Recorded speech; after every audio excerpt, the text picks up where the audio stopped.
చేసుకుందాం. మునుపు జాతరలకు పోతే కాయ రాజా కాయ్ 10కి 20 100కు 1000 అని ఓ చెక్క మీద నంబర్లు రాసి చిన్న డబ్బాలేసి అటు ఇటు ఊపి కిందేసేటిది. పోరలు పోయి సంబరాలలో బెట్టింగ్లు పెట్టుకునేటోళ్ళు.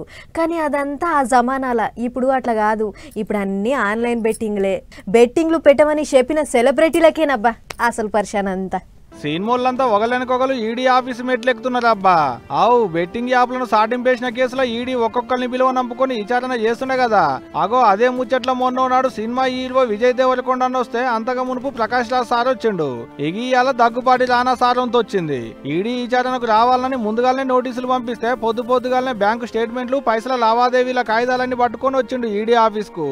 ఏం తక్కువ 4 గంటలకు మీదనే మాట్లాడారు ఆయనతోని. బెట్టింగ్ యాప్లను సాటింపేసేందుకు ఎంత తీసుకున్నావు, ఒక్కసారి సాటింపేసేందుకు ఎంత ఇచ్చేది, చెక్కులు ఇచ్చేదా పైసలు ఇచ్చేదా, ఎంత తీసుకున్నావు, ఆ పైసలన్నీ ఏం చేసినావు, ఎండ్ల పెట్టుబడులు పెట్టినావు అని అన్ని వివరాలు అడుక్కుంటా 4 గంటలకు మీదనే విచారణ చేసేటట అధికారులు. పట్టుకపోయిన బ్యాంక్ వివరాలన్నీ ఈడీ ఆఫీసర్లకు ఇచ్చిండట హీరో సారు. పోయిన నెల 30వ తారీఖు నాడు ప్రకాష్ రాజ్ సార్ వస్తే పోయిన 6వ తారీఖు నాడు విజయ్ దేవరకొండ వచ్చిండు.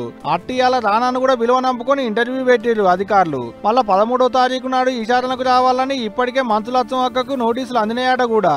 వీళ్ళొక్కలే కాదుల్లో టీవీ యాంకర్లు శ్రీముఖి, విష్ణుప్రియ, ఇంతమంది యూట్యూబర్లు మొత్తం 29 మంది మీద కేసులు పెట్టింది ఈడీ.